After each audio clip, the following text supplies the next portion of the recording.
Non, c'est ni un simulateur de vol, ni un jeu vidéo. Ce que vous voyez, ce sont des images de caméras embarquées sur des drones ukrainiens. Ils sont sur le point d'exploser sur des ponts, sur des trains. Et à chaque fois, ça se passe en Crimée.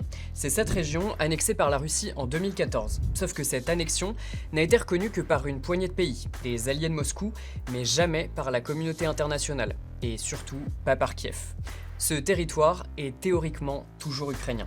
Mais du coup, pourquoi l'Ukraine s'en prend à son propre territoire ? Moi c'est Romain, et dans ce format, pourquoi on se pose pas mal de questions que vous vous posez peut-être aussi ou pas. En tout cas, notre but c'est de donner du contexte sur ce qui se passe dans le monde. Aujourd'hui, le fait que l'Ukraine attaque la Crimée. On l'a dit, cette région, la Russie en a pris le contrôle en 2014 et l'a rattachée à son territoire par la force. À l'époque, le pouvoir avait même organisé une immense fête en l'honneur de cette victoire militaire de l'armée de Vladimir Poutine. En fait, depuis 12 ans, la Crimée a été russifiée. Les autorités locales ont été désignées et installées par Moscou. Le russe était déjà parlé. En fait, une partie de la population était même déjà pro-russe. Bref, aujourd'hui, Moscou contrôle de facto ce territoire.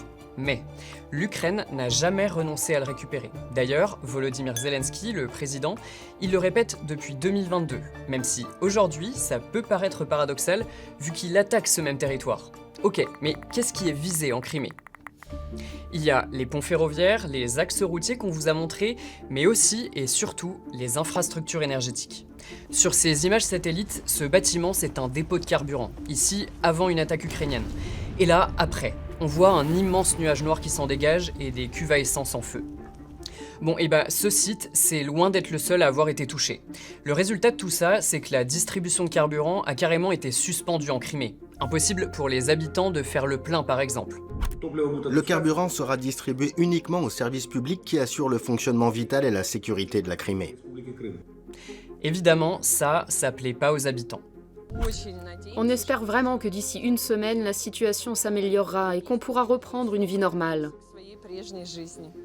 Bon, et en fait, il n'y a pas que les particuliers qui sont touchés. Ici, à Sébastopol, les heures de service des transports ont été raccourcies pour économiser du carburant justement, et certains magasins sont carrément fermés, faute d'approvisionnement. Bref, c'est toute la vie quotidienne en Crimée qui est perturbée, et c'est précisément le but recherché par l'Ukraine.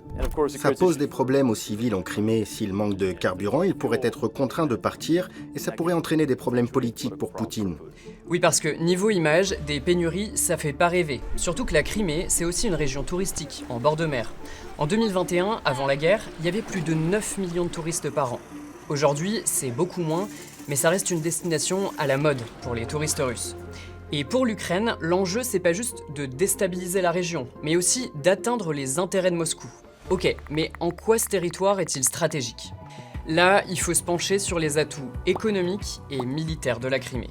D'abord, ce territoire de 27 000 km² et aussi sa zone maritime, 3 fois plus grande, offre une base stratégique vers l'Ukraine et vers la mer Noire.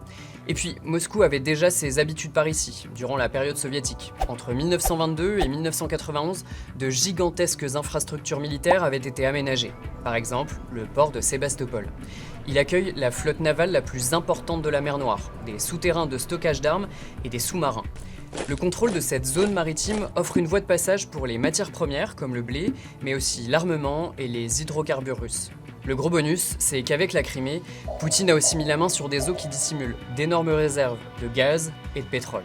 Bref, vous avez vu, aujourd'hui si l'Ukraine s'en prend à la Crimée, c'est réfléchi. Ça fait partie de sa stratégie militaire de déstabiliser la Russie. Déjà parce que cette région est chère à Poutine, elle a été annexée par la force en 2014, mais elle reste revendiquée par l'Ukraine. Et puis aussi parce qu'elle a beaucoup d'atouts, économiques, militaires et symboliques. Bon, là faudrait remonter l'histoire de la Russie actuelle, des tsars, mais ça c'est pas pour aujourd'hui. En tout cas, si ça vous intéresse, dites-le nous en commentaire. Et si vous avez des questions, des remarques, on reste aussi preneur. A plus!